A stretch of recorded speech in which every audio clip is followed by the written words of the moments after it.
তো নমস্কার বন্ধুরা, তো আজকে আমরা যাচ্ছি একটা নিমন্ত্রণ বাড়িতে, মানে রাধা অষ্টমীর নিমন্ত্রণ উপলক্ষে। তো দেখো রাস্তায় যেতে যেতে এখানে মানে সন্তোষী মার ঠাকুর যাচ্ছে, দেখে মনে হলো মা সন্তোষী মার ঠাকুর। তো দেখো তোমরা কমেন্টে জানাবে যে এটা কী ঠাকুর, ঠিক আছে?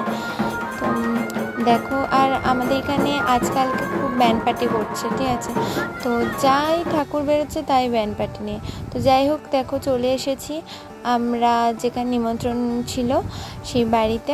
তো এটা অ্যাকচুয়ালি কলির বন্ধুর বাড়ি, তো ওর মা আমাদেরকে নেমন্তন্ন করেছে। তো এটা হলো মন্দির। তো বাড়ি ঢুকে প্রথমে আমার মা ওর বন্ধুর মায়ের হাতে মিষ্টির প্যাকেট দিয়ে দিয়েছে। বাড়ির ভিতরে ঢুকে গিয়ে একটা বড় উঠোন আছে, তো উঠোনে আমরা এসেছি। এবার দেখো এটা হলো কলির বন্ধুর দিদি, তো খুব ভালো, ঠিক আছে? তো এবার এই দেখো এখানে কলির বন্ধু আছে, কলির পাশে যেটা বসে আছে, আর এখানে আমি ওদেরকে হাই করতে বলছিলাম, ঠিক আছে? তো মন্দিরে আমরা বসে আছি, মন্দির বন্ধ হয়ে গেছে এই সময়। তো এখানে রাধা গোবিন্দ পুজো হয়, তো জন্মাষ্টমী হয় ধুমধাম করে, দোল উৎসব হয়, অনেক কিছুই হয়। তো এবার চলো, ওদের একটা ব্যাগ মানে একটা উঠোন আছে, ঠিক আছে? তো এখানে দোল উৎসবের রান্না হয়। এই ছেলেটা পড়ে গিয়েছিল। তো এখানে একটু ক্যামেরার অসুবিধা হবে, কারণ ক্যামেরাটা আমি অন্যভাবে ধরেছি, ভুলে গেছিলাম যে অন্যভাবে ধরতে হবে। তো এইভাবে ধরেছি, একটু মানে তোমরা একটু অ্যাডজাস্ট করে নিও, ঠিক আছে? তো এবার রান্নাঘরের দিকে যাচ্ছি। তো আরেকটা কথা, যদি ভিডিওটা ভালো লাগে তাহলে লাইক, শেয়ার, কমেন্ট এবং সাবস্ক্রাইব করে দেবে, ঠিক আছে? তো এখন আমরা দুজনাই আছি, ঠিক আছে? এবার এই খ্যাপাটা লাফাচ্ছে আর আমি এখানে ক্যামেরা করছি।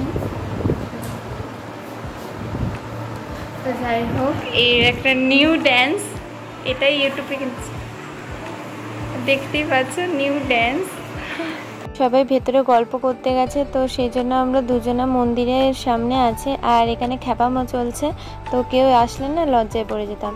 তো দেখো এখানে খাওয়া শুরু হয়ে গেছে, মোটামুটি 9:30 বেজে গেছে। আর এখানে শুধু আমরা আর কলির বন্ধুর ফ্যামিলিরাই ছিল। তো এখানে বাঁধাকপির তরকারি, চাল কুমড়ো আলুর তরকারি, আলুর তরকারি, পায়ে, এইসবই মেনুতে ছিল। আমার খাওয়া হয়ে গেছে। তো এবার সবাই মিলে গল্প করতে বসে গেছে, মোটামুটি 10টা বেজে গেছে। আর দেখো আমি এটাই বলছিলাম যে সব মেয়েদের মধ্যে তুই একা ছেলে আছিস, তো হাই হ্যালো বলে দিচ্ছিল।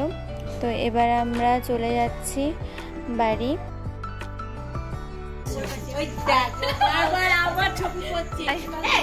চলে যাচ্ছি। তো এবার বাড়িতে যাচ্ছি, ঠিক আছে? বাড়ির পথে। তো চলো। আর হ্যাঁ, এই ছেলেটা আমার মাসির ছেলে, তো এসেছিল মাসি ডাক্তারখানা দেখাতে, তো একেও নিয়ে এসেছিল।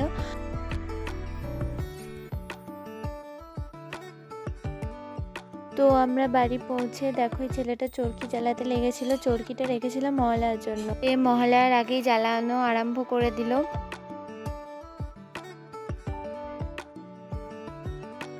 তো এখানে দেখো জ্বালিয়ে দিয়েছে। তো আমার গায়ে না আসছিল, সেই জন্য ক্যামেরাটাও উল্টে যাচ্ছিল, এত ভয় পেয়ে গেছিল। এখনকার মতো বাই বাই।